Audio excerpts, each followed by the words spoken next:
우리들 이제 마음속을 각자 들여다보면 늘 사소한 일이든 큰 일이든 여러 가지로 많은 근심과 염려와 걱정들이 늘 있습니다.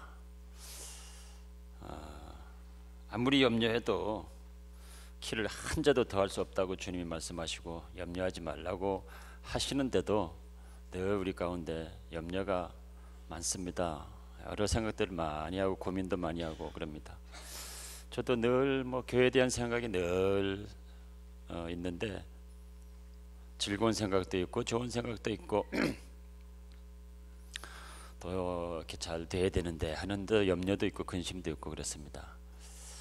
어떤 날은 집사람하고 우리 오늘은 교회에 대한 생각을 좀 하지 말고 교회에 대한 얘기를 하지 말자 그러면서 그 얘기 끝나자마자 오늘 어떤 집사님이 안 오셨던 것 같은데 어떻게 됐나 늘 그런 이 생각들이 자기 관심사가 마음 가운데서 늘 염려 가운데 있는 것들이 참 많습니다. 근데 그것이 큰 일이든 적은 일이든 주님은 염려하지 말라 그러셨거든요. 아무것도 염려하지 말라 이렇게 말씀하시니까 빌립보서 4장 6절에서 그것이 중요하지 않더라도 어쨌든 염려하지 말라고 주님 말씀하십니다. 근데 우리는 늘 염려하고 있죠. 이 염려와 근심과 걱정이 이제 좀 더 깊어지면 또 어떤 심각한 문제를 만나서 좀 더 깊어지면 또 두려움이 되기도 합니다. 그런 같은 선상에 다 있는 거죠. 염려와 걱정과 근심, 두려움, 불안 다 같은 선상에 이제 있는 겁니다. 이런 것들이 이제 근본적으로는 어디에서 오게 된 건가 하면 우리가 하나님으로부터 멀어지게 되면서부터 시작이 된 겁니다. 제가 어릴 때 전에 저희 어머니를 잃어버렸던 얘기 잠깐 했었죠. 빨간 장화 사건. 그 말고 또 이제 저희 형님 아니면 누님 학교 가을 운동회 때였는데 그때 제가 아주 어릴 때 했던 걸로 기억하는데요. 몇 살 때인지 모르겠습니다. 근데 아주 선명하게 기억한 사건이 하나 있는데 그 운동회 가을 운동회는 그때 당시에 동네 이제 잔치 아니었습니까? 그래서 저희 어머니 손을 잡고 어린 제가 그 운동회 구경 간다고 이제 나섰습니다. 매일 산속에 있다가 갑자기 그 많은 사람들이 있는 학교에 가니까 정신이 하나도 없는 겁니다. 그러다가 이것저것 구경하다가 저희 어머니 손을 놓치고 잊어버렸습니다. 별건 아니지만 워낙 어리던 상태였으니까 너무 두려워가지고는 울면서 집으로 내떠 뛰어서 집까지 왔습니다. 그 거리가 꽤 상당히 멀었던 걸로 기억하는데 한 걸음에 달려서 어떻게 집을 찾아서 집에까지 왔습니다. 한참을 기다렸더니 저희 어머니가 또 오셨더라고요. 제가 집에 온 줄 어떻게 알고 오셨는지 그냥 오셨더라고요. 그래서 어머니를 만나고 나니까 마음이 이제 다 풀어졌습니다. 어머니 손을 잡고 있을 때는 모든 것들이 편안했는데 손을 갑자기 놓고 어머니를 잊어버렸다 생각하니까 두려움과 불안과 염려, 근심이 그 어린 나이 그 수준에서 한꺼번에 밀려서 어떻게 주체를 못한 거죠. 다시 어머니를 만나니까 다시 평안해졌습니다. 그러니까 우리가 부모에게서 손을 놓게 될 때 어린 자녀가 부모에게 손을 놓게 됐던 것 같은 그런 상황. 제가 알고 있는 어떤 집사님이 어릴 때부터 이제 교회에서 잘 자란 아이였습니다. 그러다가 하이스쿨을 졸업하면서 대학을 가면서 이제 하나님을 떠난 겁니다. 아버지를 떠난 거죠. 그리고 뉴욕에 아주 유명한 디자인 스쿨에 가서 패션 스쿨에 가서 공부를 해가지고 나름 괜찮은 이제 디자이너가 돼서 회사에서 돈도 잘 벌고 또 결혼도 잘 하고 해서 행복한 삶을 잘 살았습니다. 두 딸을 낳고 살던 어느 때부터 점점 이렇게 마음이 불안해지고 두려워지고 걱정이 많아지고 계속 그래서 안절부절하다가 아주 심한 공황장애에 걸리게 됐습니다. 그래서 이제 바깥에 나가는 것도 두려워하고 사람 만나는 것도 두려워하고 모든 것들 다 두려워해서 뭐 꼼짝을 못하게 되고 그냥 그렇게 알아서 자기 딸 둘 뭐 라이드도 못하고 픽업도 못하고 그걸 누가 남들이 다 대신해줘야 되는 뭐 그런 상황까지 갔습니다. 급기야는 병도 얻어서 암까지 얻게 됐습니다. 그런 사면 초가에 이르게 되니까 이분이 이제 깊이 있게 생각합니다. 이게 왜 이런 일들이 나에게 벌어졌고 어느 순간에 어떤 이유로 인해서 이런 일들이 벌어졌을까 곰곰이 생각하다가 깨닫게 된 것이 내가 아버지를 떠나면서부터 두려움이 내게 찾아왔구나. 하나님 아버지를 떠나면서부터 내 마음과 모든 평강을 잃고 걱정이 많아지고 근심이 많아지고 그것이 두려움으로 진화하고 그렇게 해서 급기야는 이와 같은 상황이 됐구나 해서 아버지에게로 돌아가야 되겠다. 내가 옛날에 믿었던 그 하나님에게로 돌아가야 되겠다. 그러면 다시 교회로 돌아왔습니다. 그리고 목사님을 만나서 기도를 받고 믿음을 회복하고 그렇게 하면서 급속히 좋아지고 그래서 이제 그런 모든 문제들이 다 떠나가게 됐습니다. 나중에는 그 암병에서도 다 놓이게 되어서 지금 아주 건강한 모습으로 교회를 잘 섬기는 그런 집사님이 됐습니다. 아담이 에덴 동산에서 하나님과 함께 있다가 하나님 말씀에 불순종을 하죠. 불순종을 하고 나서 괜히 하나님이 부담스럽고 두렵게 됐습니다. 그러고는 동산의 나무 숲속에 몸을 숨깁니다. 하나님이 뭐라 그러지도 않았는데 그냥 도망가서 몸을 숨기고서 혼자 달달달달 떨고 있는 겁니다. 아담은 이거 어디 있느냐 하나님 막 찾았습니다. 하나님으로부터 자기 마음이 이렇게 떠났다고 하는 사실을 깨달으니까 마음 가운데 두려움이 찾아오고 불안이 찾아오고 그렇게 된 거죠. 그래서 그 숲 사이에 몸을 숨겨서 하나님을 피해 도망가는 그런 아담의 모습을 보여주고 있습니다. 모든 두려움이 거기서 시작된 거죠. 모든 걱정과 근심과 염려와 불안과 두려움은 다 거기서 시작된 겁니다. 그러니까 하나님께로 우리가 다시 돌아가면 이제 그 모든 불안과 두려움과 걱정과 염려, 근심 이런 것들도 다 이제 또 사라지게 됩니다. 주님이 내 바로 옆에 있다고 하는 것을 우리가 분명히 느끼고 주님과 동행하고 주의 손을 잡고 걷고 있다고 생각하면 뭐가 두렵겠습니까? 그리고 뭐가 또 걱정이 되겠습니까? 아무 걱정도 되질 않습니다. 그러나 이제 우리 마음이 주님으로부터 멀어져 있고 나 혼자 걷고 있다고 생각이 될 때 어떤 일이 마음대로 풀리지 않을 때 금방 두려움이 찾아오게 됩니다.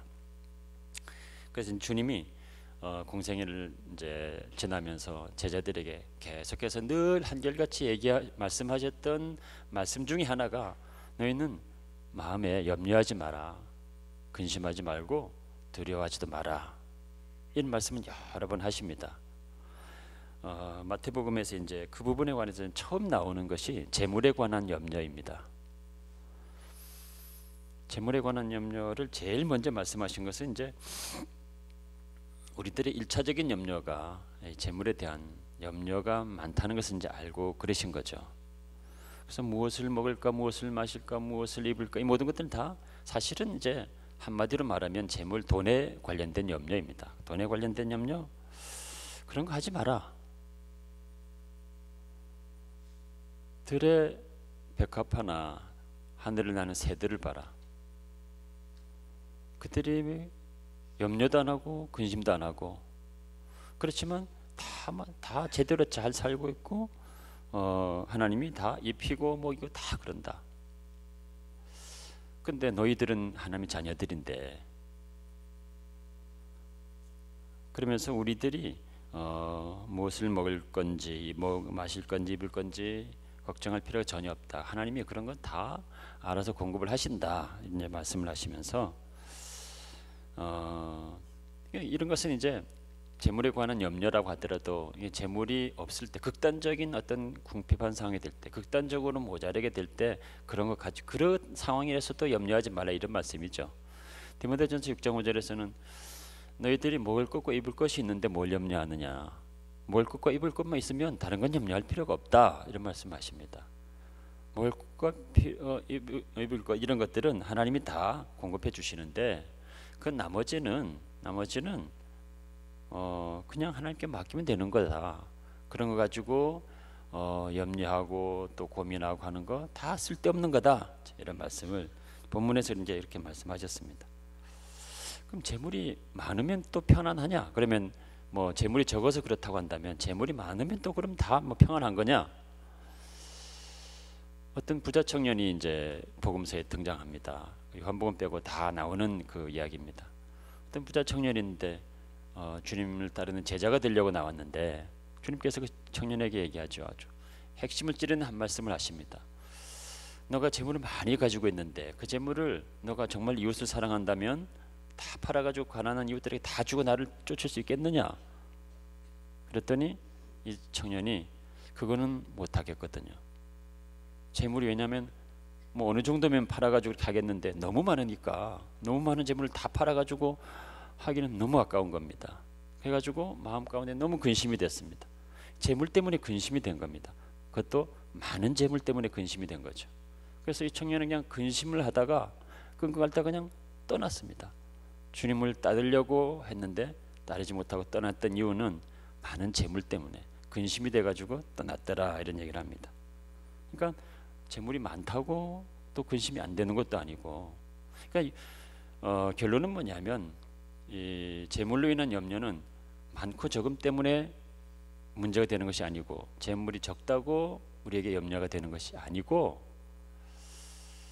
주님과 멀어지면은 재물이 많아져도 문제고 주님과 가까워지면은 재물이 없어도 문제가 안 된다는 겁니다. 그래서 이스라엘 백성들이 광야에 40년을 살 때 주님과 동행할 때는 아무것도 없는 데서도 40년을 먹을 거 걱정 안 하고 그냥 삽니다. 그러니까 이 재물과 관련한 염려는 이게 재물이 있느냐 없느냐 그 문제가 아니고 하나님과의 관계, 하나님과 관계가 가까우냐 뭐냐 이 문제로 항상 우리가 생각해야 된다. 이 얘기를 하신 거죠. 그렇다고 한다면 뭐 우리 가정 경제에 있어서나 또 우리 사업에 있어서나 또 심지어는 뭐 우리 교회 재정에 있어서나 그것이 부족하다고 하면 그것 때문에 염려하고 고민하고 그럴 것이 아니라 그것이 부족해가지고 염려할 일이 생기면 하나님과 멀어진 부분이 있는가, 우리의 믿음이 하나님과 좀 이격된 부분이 있는가, 그것들을 생각하고 다시 돌이키고 주님께로 다가가기에 힘써야 된다는 거죠. 우리가 그것을 회복하게 된다면 그 적은 부분은 문제가 안 된다는 겁니다. 적은 부분들은 우리가 믿음을 가지고 주님께 가까이 가면 얼마든지 주님은 다 그것들을 다 해결하시고 채우기도 하시고 넉넉하게 후하게 하시기도 하고 위기가 있으면 다 극복하기도 하고 문제가 있으면 다 풀어주시기도 하고 부족하면 다 넉넉하게 채우기도 하고 그렇게 하신다는 거죠. 그러니까 어떤 재물로 인해서 우리 가운데 염려가 생기거든 염려하지 마라. 염려하지 말고 너희들의 마음이 나에게서 멀어졌는지 가까워지고 있는 건지 그 생각을 해라 말씀하고 있는 겁니다. 이제 마태복음 뒤로 쭉 좀 더 넘어가면은 이제 8장으로 가면은 우리 삶 가운데 닥치는 사건들을 통해서 우리가 심하게 염려할 수 있는 그 사건들을 또 얘기합니다. 유명한 그 갈릴리 바다, 갈릴리 호수의 풍랑 사건입니다. 이 사건은 뭐 워낙 유명하니까 늘 우리 기억 속에 있습니다. 이 사건은 여러 군데에서 우리에게 깊은 인사이트를 줍니다. 염려하지 말라라고 하는 그 이야기를 할 때도 이거 꼭 등장하는 사건입니다. 주님이 제자들과 함께 풍랑이 있는 그 호수 위에 있는데 제자들은 죽겠다고 지금 난립니다. 실제로 배가 뒤집힐 것 같은 상황이 됐으니까요. 근데 주님은 거기서 태연하게 주무시고 계시는 겁니다. 제자들이 흔들어 깨웠습니다. 주님이 정말 주무시고 계셔가지고 자기들은 그냥 이 물에 빠져 죽는 줄 알고 주님을 막 흔들어 깨웠습니다. 주여 우리가 죽겠습니다. 그럼 주님이 깨어나셔가지고 야, 정말 잘했다. 이 다급하고 위급한 상황에 내가 지금 좀 피곤해가지고 자고 있는데 나를 깨웠으니 그래 내가 이제 풍랑을 잠잠하게 해주겠다. 뭐 이렇게 나와야 좀 얘기가 될 것 같은데 그렇지 않습니까? 저도 오늘 좀 다른 때보다 좀 더 늦게 일어났는데요. 이 시계가 저를 깨우지 않았으면 뭐 못 일어났을 겁니다. 시계가 깨우니까 이제 겨우 일어났는데 정말 감사하다. 나를 깨워줬으니까. 야, 이거 이 시계 나랑 깨워줬으면은 예배도 늦을 뻔했네. 이런 생각을 하고 다행이다. 뭐 이런 생각하고 이제 허겁지겁 왔거든요. 뭐 그런 것처럼 주님을 이렇게 깨워주셨으니까 제자들이 주님을 깨웠으니까 야, 조금만 더 늦게 깨웠더라면 배 뒤집힐 뻔했다. 잘했다. 기도도 그렇게 하는 거다. 뭐 그렇게 하셔야 될 텐데 주님이 막 책망합니다. 왜 주님 왜 나를 깨웠냐고 막 책망을 하는 겁니다. 왜 이렇게 호들갑을 떨고 그렇게 불안해가지고 나를 흔들어 깨우고 그랬냐고 책망을 하는 겁니다. 너희들 믿음은 어디 있냐 말씀을 하는 겁니다. 그 얘기는 뭐냐면 주님이 지금 피곤해가지고 잠에 떨어져서 이 상황을 잠시 잊어버려서 컨트롤 못하고 있는 그런 상황이 아니다는 겁니다. 주님은 하늘의 평강이시고 주님 그 자체가 평강입니다. 그 자체가 평강입니다. 어떤 이 요동치는 이 주변 상황이 와도 조금 더 흔들리지 않는 하늘의 평강. 그것이 이제 주님은 그 가운데 그 풍랑이 치는 곳에서 잠을 자고 있는데 그 주님의 하늘의 평강을 그 육체 그 몸으로 그렇게 표현하고 있는 겁니다. 그러니까 극단적인 대비가 되는 거죠. 바깥에 풍랑이 그렇게 몰아쳐도 나는 하늘의 평강으로 이곳에 그냥 편안하게 누워 잠자는 것처럼 이렇게 있는 거야. 근데 제자들이 그걸 모른 거죠. 주님이 그냥 잊어버리고 계시는가 보다 해가지고 그 이제 호들갑을 떤 겁니다. 주님은 나는 평강이야. 아무리 바깥의 환경이 요동치고 배를 흔들고 해도 나는 평강인데 내가 이 배에 이렇게 있는 이상 하늘의 평강이 이 배에 이렇게 있는 이상 요동치는 것은 바깥의 환경이지 배가 뒤집어지지는 않는다. 그러니까 우리가 예수 그리스도를 영접을 하면 우리 내 인생의 배에 주님이 들어오셔서 주님이 타고 계시는 겁니다. 주님께서 평강의 주님께서 내 안에서 이렇게 계시는 거죠. 그렇기 때문에 우리의 삶을 뒤흔드는 그 흉흉한 이 파도, 이 광풍이 우리를 온통 흔들어 대도 외부 환경이 그런 거지. 우리 안에 주님이 계시는 그 평강의 주님 우리가 바라보고 있으면 우리는 배가 뒤집어지지 않는 것입니다. 그러니까 주님이 기대했던 것은 그 가운데서 평강의 주님을 바라보고 평강의 주님이시구나 하고 주님을 바라보고 가만히 있는 겁니다. 제자들은 그거는 못했죠. 못했으니까 주님이 그 제자들 수준에 맞게 일어나서 그냥 소리 질러서 제자들이 원하는 대로 바람도 꾸짖어서 잔잔케 하고 다 모든 걸 평정하셨지만 정말 주님이 기대하셨던 수준은 그 가운데 주님을 바라보고 가만히 기다리고 있는 겁니다. 그게 이제 좀 뒤로 14장으로 가게 되면 또 비슷한 사건이 나오는데 이번엔 주님이 배를 떠나서 제자들만 타고 가는 배에 또 이 광풍이 몰아칩니다. 제자들이 주님이 없으니까 이제는 더 이 패닉에 빠져가지고 아우성을 또 칩니다. 우리가 죽겠으면 똑같이 또 그럽니다. 주님이 그때는 이제 멀리 산에서 기도하고 있던 때입니다. 주님이 멀리 산에서 기도하고 있다고 해가지고 제자들은 혼자 거기 있는가? 아니라는 거죠. 주님이 다 헤아려 보고 계십니다. 제자들이 고난당하니까 얼른 물 위로 걸어가서 제자들에게 나타나셔서 내니 두려워 말라 말씀하시고 또 그들을 붙들어 주십니다. 그러니까 어떤 때는 우리가 정말 우리 삶 가운데 나 혼자 있다, 나 홀로 서 있다라고 느끼는 그때가 또 있을 수 있습니다. 그런 때 많은 위기와 어려움을 겪고 있을 때, 특별히 많은 어려움 가운데 있을 때, 세상에 나 혼자밖에 없는 것 같고 주님도 보이지 않는 그와 같은 상황이 될 때, 그때도 염려하지 말라는 겁니다. 왜냐하면 우리 눈에는 보이지 않는 것 같은데 주님은 다 우리를 보고 계시고, 우리는 보지 못하는데 주님은 다 알고 계시고 여전히 곁에 계신다는 겁니다. 그래서 그런 경우에도 두려워하지 마라, 염려하지 말고 걱정하지 마라, 내가 너희와 함께 있는 거다, 그 말씀하시고요. 누가복음으로 가면은 또 야이로가 죽은 딸이 이제 죽어가는 그 일 때문에 주님을 막 또 붙들고 우리 집에 와가지고 내 딸을 좀 고쳐주십시오 하고 하소연하는 장면 나옵니다. 주님께서 그 얘기를 듣고 그래 내가 가서 고쳐주마 하고 가시다가, 정말 그때는 타임리 센시티브한 시츄에이션인데 빨리 가셔서 급한 이 이멀전시를 좀 핸들을 하셔야 되는데, 길을 가시면서 만날 사람 다 만나고 무리 중에 또 떼밀려 다니시기도 하다가, 또 무리 중에서 어떤 혈루증 여인 12년 동안 고생한 혈루증 여인이 나를 좀 도와달라고 막 붙들고 할 때 또 그 여인의 사연 또 다 들어주시고 하다가 시간을 그냥 지체를 한 겁니다. 바로 그 지체된 시간 때문에 그 사이에 정갈이 왔는데 이 딸이 죽었다는 겁니다.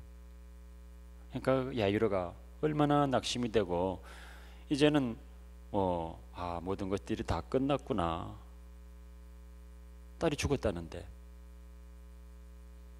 근데 그때까지도 기다리게 하신 주님께서 그때 하신 말씀이 그래도 두려워하지 말고 믿기만 해라 말씀합니다.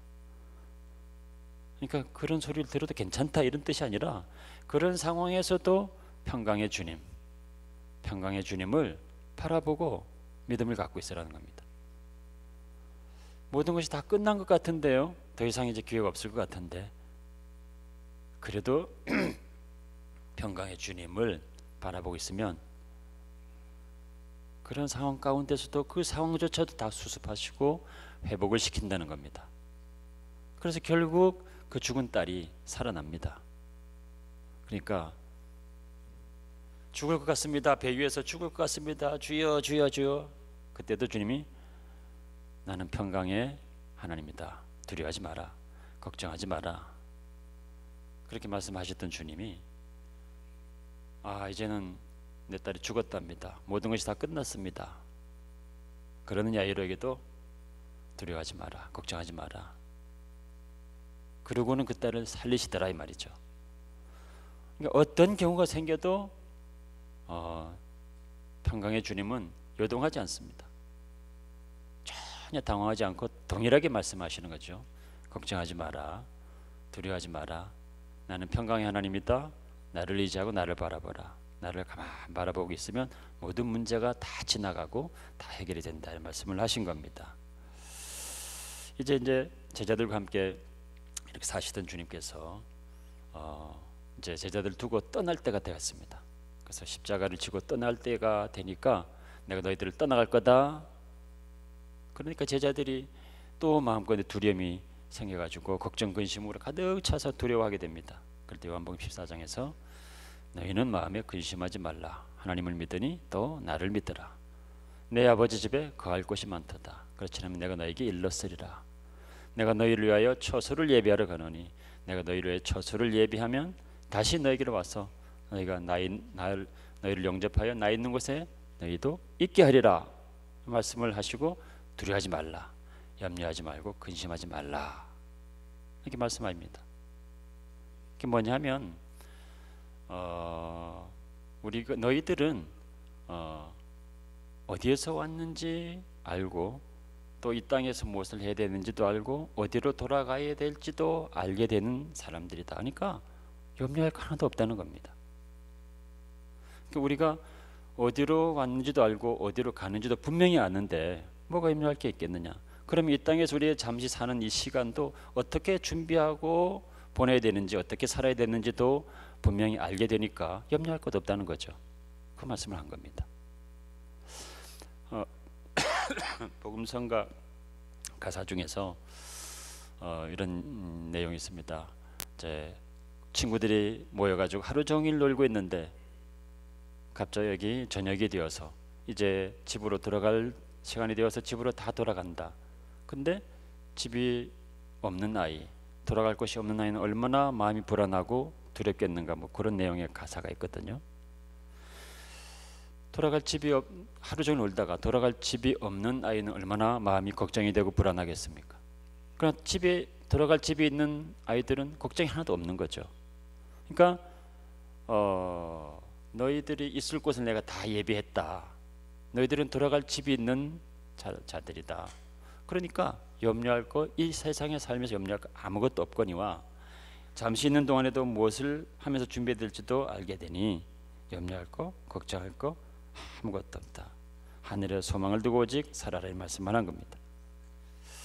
결론적으로 빌립보서 4장 6절 7절에서는 말씀하고 있습니다. 내가 아무것도 염려하지 마라. 오직 모든 일에 기도와 간구로 너희 구할 것을 감사함으로 하나님께 아뢰라. 그리하면 모든 지각이 뛰어나신 하나님의 평강이 너희 마음과 생각을 지키시리라 말씀하고 있습니다. 아무것도 염려하지 말아라. 단지 할 것은 기도만 할 뿐이다. 그러면 기도해가지고 우리 원하는 소원이 다 이루어진다는 그 얘기를 하신 것이 아니고 하나님의 평강이 우리의 마음과 생각을 지켜줄 거다. 여러분 마음 가운데 혹시 사소한 염려가 있습니까? 또 자녀를 키우면서 늘 마음 가운데 또 염려하시는 그런 부모님들, 아니면 또 뭐 사업 중에 또 어떤 문제를 내 가지고 염려가 되시는 분들이 혹시 있습니까? 하나님 앞에 나가려 하면 그 염려가 나를 붙들어서 그것이 또 기도 제목이기도 하지만 늘 또 짐이 되고 있는 그런 부분들이 혹시 있습니까? 저는 제 삶 가운데 제일 힘들었던 어느 순간에 어느 목사님이 저에게 찾아오셨습니다. 그리고 제 손을 잡고 괜찮습니다. 염려하지 마세요. 걱정하지 마세요. 주께서 도우실 겁니다. 그 말씀을 제가 평생 잊을 수 없습니다. 지극히 평범한 말인데 주님께서 하신 말씀으로 저를 붙들어 주셨습니다. 혹시 염려하시는 분들이 있으시면 모든 염려를 다 주님 앞에 내려놓으시고 걱정하지 마시기 바랍니다. 주님께서 여러분들을 도우실 것입니다.